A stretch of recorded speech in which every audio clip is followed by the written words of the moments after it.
Platform engineering isn't an experiment anymore.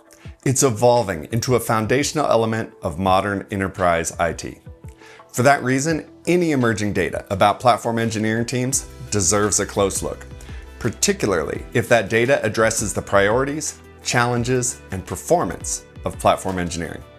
That's why Broadcom partnered with platformengineering.org on the State of Platform Engineering Report 2025, which is based on input from more than 500 practitioners across global enterprises.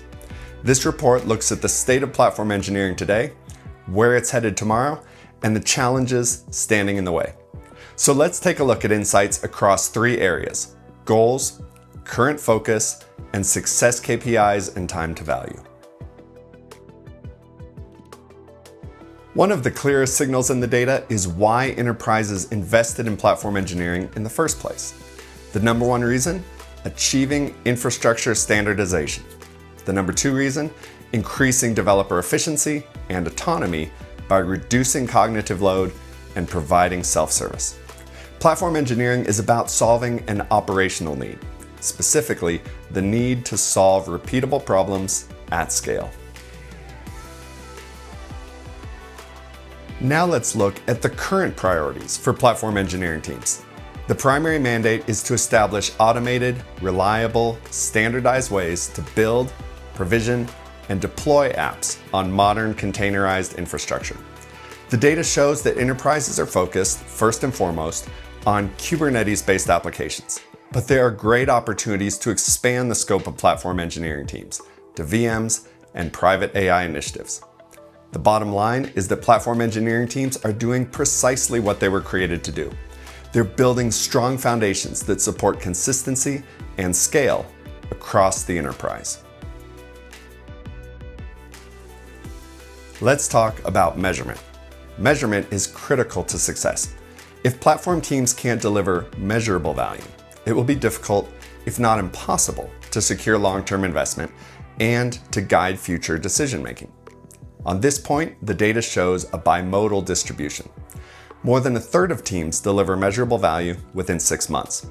At the same time, roughly 40% are unable to prove value in the first year.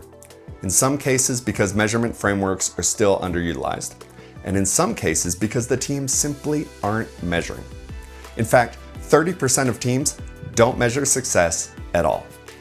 For the teams that are measuring, the emerging framework is DORA, used by a full 40% of teams. It's a great way to measure both speed and stability, including deployment frequency, lead time for changes, change failure rate, and MTTR. Other metrics include time to value and developer productivity with space. The takeaway here is simple. If you aren't measuring, you need to be, not only to prove ROI, but also to guide future investments and improvements. And if you are measuring, DORA is fast becoming the industry standard. Here's the bottom line. Platform engineering is a major culture shift. To make that transformation stick long-term and to be truly effective, you have to treat your platform as a product, not a project. If you haven't embraced platform engineering yet, now is the time to start.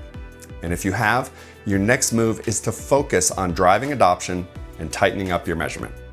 Because as the data shows, if you can't prove the value, you can't scale the impact. If you want more insights, check out the report. Whether you want to learn about salaries, staffing, budgets, or adoption, there's much more to read. And remember, Broadcom is here to help. Let's turn that potential into performance.